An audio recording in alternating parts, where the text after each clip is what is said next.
Hello dear students, welcome in EVS class 5th. Today we are going to discuss lesson number 9, Up You Go.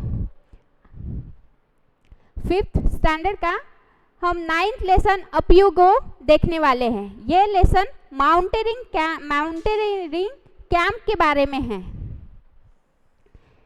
जो कि अब mountaineering क्या होता है। तो माउंटेनियरिंग जो है वो पर्वतारोहण जिसे बोलते हैं, जिसको पहाड़ चढ़ना, सिंपल लैंग्वेज में हम जिसको बोल सकते हैं कि पहाड़ चढ़ना। ये पहाड़ चढ़ने के लिए जो माउंटेनियरिंग कैंप है उसके बारे में ये डिस्कशन दिया हुआ है और ये लेसन पूरा उसी पे डिपेंड है। So let us start.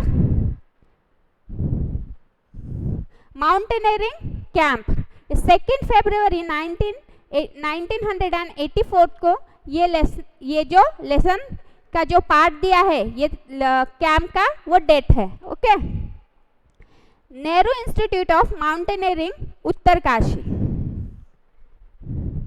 ये जो नेहरू इंस्टीट्यूट है माउंटेनियरिंग कैंप का, इसमें ये जो कि अभी उत्तराखंड के उत्तरकाशी में ये स्थित है, वहाँ का ये इंसिडेंट दिया हुआ है। We were at the mountaineering camp and we were excited. हम लोग माउंटेनियरिंग कैंप में थे तो हम लोग बहुत ज़्यादा उत्साहित थे। 20 of us were teachers from केंद्रीय विद्यालय। अब यहाँ पे कुछ टीचर्स थे, वो थे 20 टीचर्स थे जो कि केंद्रीय विद्यालय के थे। There were other women from bank and other institutions. कुछ और भी वुमेन्स थी जो कि बैंक या फिर इंस्टीट्यूट से, अदर इंस्टीट्यूट से, नए इंस्टीट्यूट से और कुछ बैंक से थी। Today was the second day of the camp. आज जो है वो दूसरा दिन है कैंप का। In the morning as I got out of bed and put my foot down I scream in pain. सुबह जब मैं बेड के नीचे उतरी तो मैंने अपना पैर नीचे रखा। इतने में ही मैं जोर से चिल्ला पड़ी क्योंकि उनके पैर को छाले हो गए थे। I remember yesterday's 26 kilometre walk with the heavy rucksack on my bag. तब मुझे कल का दिन याद आया जो 26 किलोमीटर तक हम लोगों ने एक लंबी वॉक के लिए गए थे और उसके साथ मेरे पीठ पे, मेरे बैक पे एक रक्सैक थी। रक्सैक क्या रहती है? रक्सैक में बहुत सारा जो सामान रहता है जो माउंटेनियरिंग अपने पीठ पे कैरी करते हैं, वो एक रक्सैक होती है। ये एक स्पेशल बैग होती है जिसमें उनका सब सामान रहता है। I was afraid to go back to that steep climb and rough narrow path. मैं तो बिल्कुल घबरा गई थी कि अब मैं ऐसे स्टीप क्लाइंबिंग कैसे होता है, एक प्लेन एरिया सपोज ऐसा, और स्टीप क्लाइंबिंग ऐसे ऊंचा नीचा जो रहता है वो होता है steep climb. And rough narrow path, छोटी सी गलियों की तरह यहाँ से हमें गुजरना था।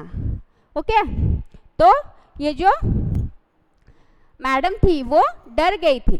With tears in my eyes, I started walking slowly towards the room of Brigadier Gyan Singh, the director of our adventure course.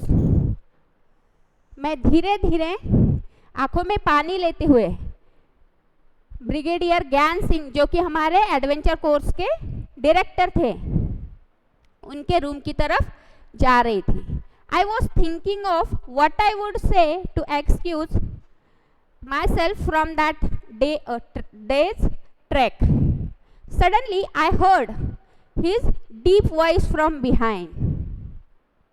मैं ये सोचते हुए ही जा रही थी कि अब ऐसा क्या एक्सक्यूज बताऊं, मतलब क्या बहाना बनाऊं कि आज के ट्रैक के लिए मैं बच पाऊं।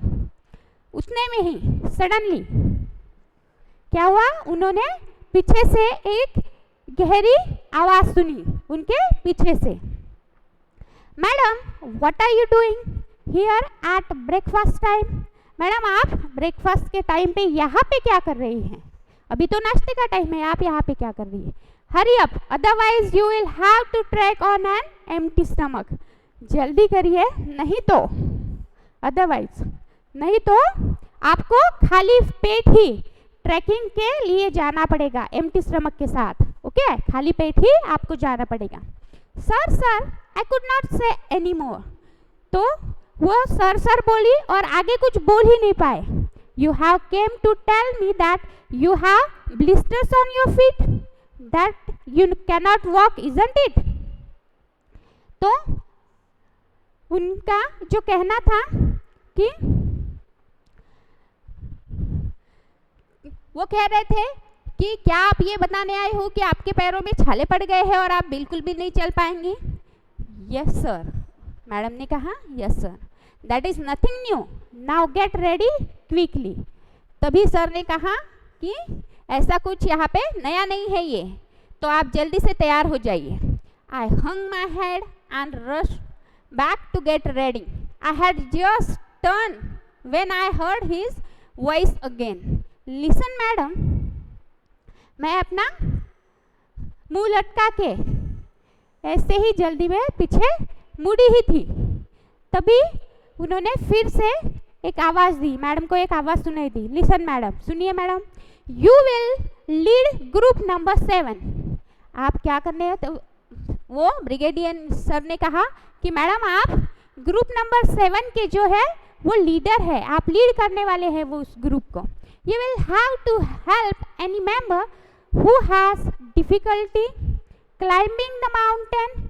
You have already been told about the responsibilities of a group leader in the mountains. आपको क्या करना है? आपको अदर ग्रुप्स के जो आपके जो मेंबर्स है, ग्रुप के जो अदर मेंबर्स है, उनको अगर डिफिकल्टी जा रही है क्लाइंबिंग के लिए, माउंटेन क्लाइंबिंग के लिए, तो आपको उनको हेल्प करना है। और इसके पहले भी आपको सारी रिस्पॉन्सिबिलिटी बताई गई है जो कि लीडर की होती है। ओके स्टूडेंट्स, यहाँ तक समझ में आया आपको? आया होगा। इसके बाद में यहाँ पे कुछ क्वेश्चंस दिए हैं जो कि इसी पैरा पे डिपेंडेंट है। Okay, question number 1, have you ever seen the mountains, have you also climb a mountains. यहाँ पे दिया है कि क्या आपने कभी माउंटेन देखा है और क्या आप कभी माउंटेन चढ़े हो। तो आपने अगर देखा है तो आप यस लिख सकते हो, अगर नहीं देखा तो नो लिख सकते हो। ओके, तो हमने देखा है ऐसा कंसीडर करके हम आंसर देंगे।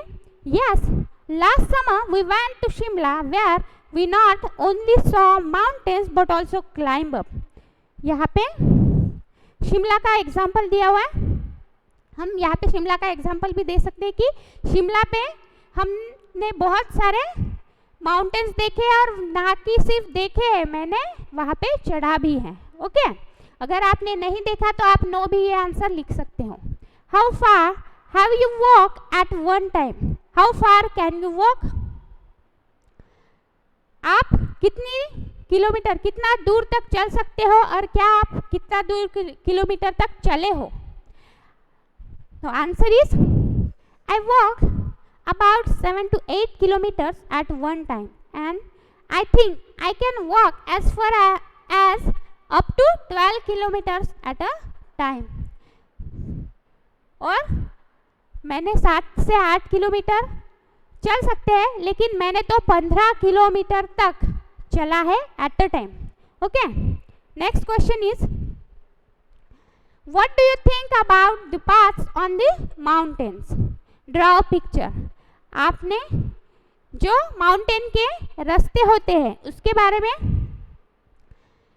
आपको बताना है, सोच के देखिए और उसका एक पिक्चर ड्रॉ कीजिए। तो आपको एग्जाम्पल के लिए यहाँ पे एक पिक्चर दिया है। ओके, तो आप कोई भी माउंटेन का एक पिक्चर, इस तरीके का कोई पिक्चर आप निकाल सकते हो। Okay, now next is a big responsibility,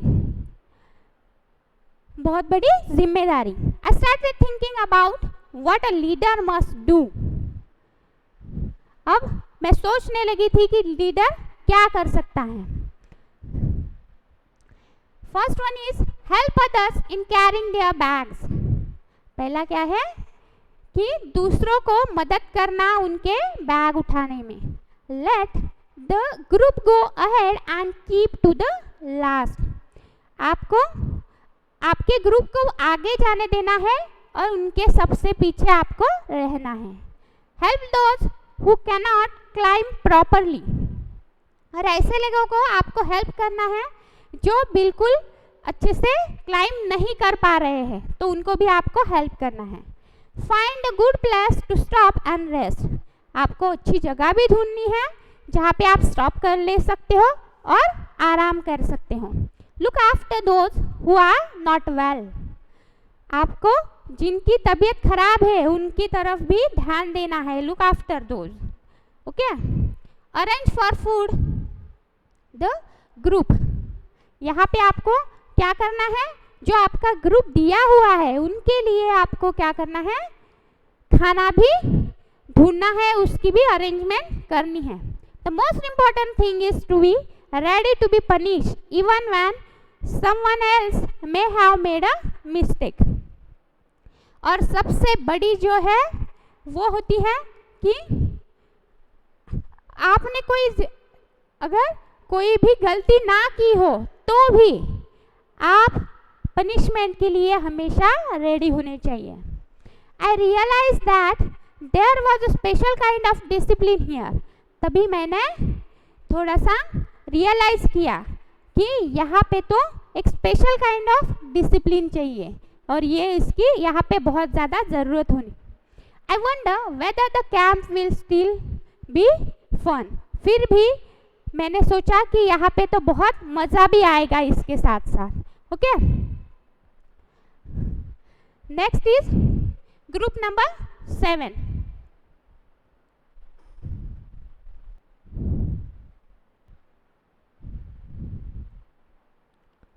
Group number 7. Group number 7 included girls from Assam, Manipur, Mizoram, Meghalaya and Nagaland.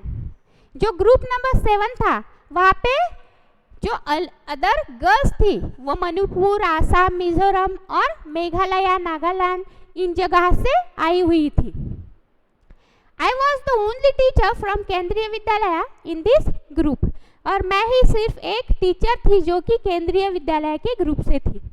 I was happy to meet my new group members. Most of them could not speak Hindi well. मैं अपने group से मिलके बहुत खुश हुई थी, लेकिन उनमें से जो ज़्यादातर गर्ल्स थी वो बिल्कुल भी हिंदी अच्छे से बोल नहीं पाती थी। I still feel bad that after being together for 21 days, I could not talk even once with a खोदम्बी from Mizoram. जो मिजोरम, मुझे थोड़ा सा बुरा लग रहा था कि मैं 21 दिन जो मिजोरम से आई हुई खोदम्बी नाम की एक लड़की थी उससे बिल्कुल भी बात नहीं कर पाई थी, क्योंकि शी स्पोक ओनली मिजो, क्योंकि वो सिर्फ मिजो लैंग्वेज ही बोल पाती थी, उसे हिंदी तो बिल्कुल भी नहीं आती थी। और बाकी जो गर्ल्स थी वो टूटी तो फूटी तो भी हिंदी बोल पाती थी, तो थोड़ा सा उनका कन्वर्सेशन होता था। लेकिन जो खोदम्बी नाम की जो कि मिजोरम गर्ल थी वो बिल्कुल भी हिंदी नहीं बोल पाती थी, उसे सिर्फ मिजो आती थी। But in our hearts we grew close to each other, पर फिर भी हम दिल से एक दूसरे के साथ अच्छे से कनेक्ट हो गए थे। यहाँ पे कुछ क्वेश्चन आंसर्स दिए हैं। Let us start with the new question answers. Question number 4, what do you think about the responsibilities of a group leader? क्या आप जो ग्रुप लीडर की जिम्मेदारियां होते हैं आप उसके बारे में क्या सोचते हो? The answer will be the responsibility of a group leader are challenging and of giving self satisfaction. ये जो जिम्मेदारी होती है ग्रुप लीडर की वो कैसे होती है? कुछ चैलेंजिंग होती है और जो कि खुद को ही सेल्फ सेटिस्फेक्शन देती है, खुद को ही आत्मविश्वास दिलाती है कि हमने ये काम अच्छे से किया। Okay, how would you feel if you were made a leader in such a camp? अगर आपको ऐसे ही किसी ग्रुप का लीडर बनाया जाए, ऐसे ही किसी कैंप का, तो आपको कैसे लगेगा? certainly हमें तो अच्छा ही लगेगा ना. तो you can write like, if I were made a leader in such a camp, it would boost my confidence that I was trusted upon for the job. I would take up the responsibility dutifully. जो भी मुझे इससे तो अच्छे से मेरा confidence भी बढ़ जाएगा और जो कि मुझ पे अच्छे जो जॉब दिया है मुझे ट्रस्ट करके भरोसा करके जो भी जॉब दिया है मुझे ये लीडरशिप का मैं वो अच्छे से करूँगी और ये जो मेरी ड्यूटी है ये अच्छे से निभाऊंगी, अच्छी जिम्मेदारी से निभाऊंगी. What does a monitor in your class how to do. आपके जो क्लास का कैप्टन रहता है, मॉनिटर रहता है, वो उसकी जो जिम्मेदारियाँ होती है वो क्या होती हैं. In our class the responsibility of a monitor are to maintain discipline in the classroom. पहले क्या होता है कि क्लास में जो डिसिप्लिन होता है उसको मेंटेन करने का काम मॉनिटर का ही होता है. To arrange requisite things like chalk, duster, dustbin. हमें क्या करना पड़ता है, जो कि क्लास में जितनी भी चीज़ें नीडेड होती है जैसे कि चॉक, डस्टर, डस्टबिन, ये सब जो चीज़ें हैं वो भी अरेंज करना क्लास के मॉनिटर का ही काम होता है. To convey the problems of a student to the concern teacher or a headmaster. और जो भी स्टूडेंट्स की प्रॉब्लम्स होती है, उन्हें जो भी दिक्कत आती है क्लास में, वो सब टीचर को बताना और हेडमास्टर को बताना, उनके पास ये सब चीज़ें कन्वे करना. Okay. Next question is, would you like to be the class monitor. Why. क्या आपको क्लास मॉनिटर बनना अच्छा लगेगा और क्यों. अगर अच्छा लगता है तो आप यहाँ पे यस लिख सकते हो. ओके. तो अगर यस लिखा तो आपको क्यों का भी आंसर देना पड़ेगा. I would like to be the class monitor. मुझे अच्छा लगेगा क्लास मॉनिटर बन के. I will be wonderful experience to lead my class. और ये एक it will be a wonderful experience. ये एक अच्छा एक्सपीरियंस होगा, एक अच्छा अनुभव होगा जो कि मैं अपने क्लास को लीड करूँगा. ओके स्टूडेंट्स, तो यहाँ तक आज के लिए बस इतना ही. मिलते हैं हमारे नेक्स्ट वीडियो में नेक्स्ट टॉपिक के साथ. Thank you.